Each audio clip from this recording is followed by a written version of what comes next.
So you want to live in a condo smack downtown? Real estate expert Rick Sadle with Keller Williams Realty and SadleRealEstate.com is with us. Rick, hey there. Hey, good morning.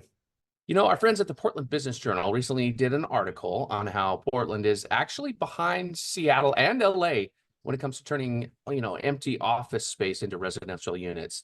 So first of all, how expensive is it to convert something like that? Yeah, it's interesting. Like you said, this has been kind of a topic, right? For several years now, a lot of people have thought turning empty office spaces into housing units would kind of help solve our housing crisis. And now, especially in Portland, where it's estimated as much as I think 31% of downtown office spaces are empty, right? That's a lot of empty space. COVID did a number on downtown. In fact, as you mentioned, other cities have embraced the concept, like Seattle and Los Angeles. In Portland, there's only been a total of 19 inquiries with no action taken as of yet. And like you said, the problem is it's prohibitively expensive. The city of Portland has some super restrictive seismic standards for living units, which makes retrofitting these units super crazy expensive.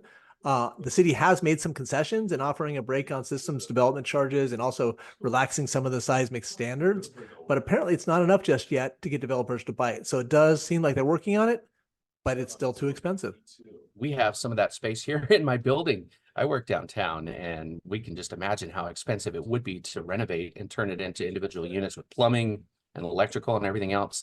So for someone considering buying one of these units, I don't know, the Pearl, anywhere downtown, other urban areas, what are some of the advantages?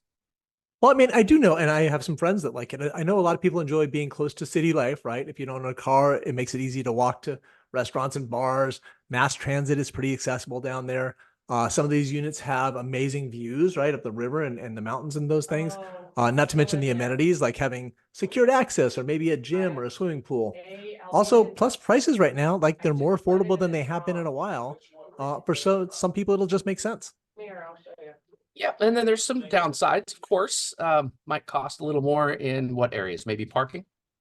Yeah, I mean, parking is definitely an issue downtown. Even though it's emptier than it has been, it's still terrible down there. So parking can be expensive. Also, some of these units, like I mentioned, have lots of amenities, but they might also come with super high homeowners association fees for those amenities. I think it really depends on the specific building you're looking at, but some things are just going to cost more and maybe just be a little more, not as fun. Let's call it that. Okay. Yeah, depending on what your lifestyle is. And then the overall market quickly for these types of urban units. Well, I mean, COVID really hurt the market down there with a lot of businesses leaving downtown and kind of some of the abandoned feeling it's got down there. A lot of people moving into detached houses in the suburbs. So it really quieted demand for stackable living downtown. So it's still an active market, but not nearly as active as the rest of the market. So I don't know that I would call it cold, but let's call it lukewarm. Let's just call it lukewarm. Maybe I'll just bunk down here at work. Right. You can just throw a Oh, cot in there and you're fine. Yeah. All right. Great stuff, Rick. Thanks again. Thanks. That is Rick Sadle, real estate expert with Keller Williams Realty and SadleRealEstate.com.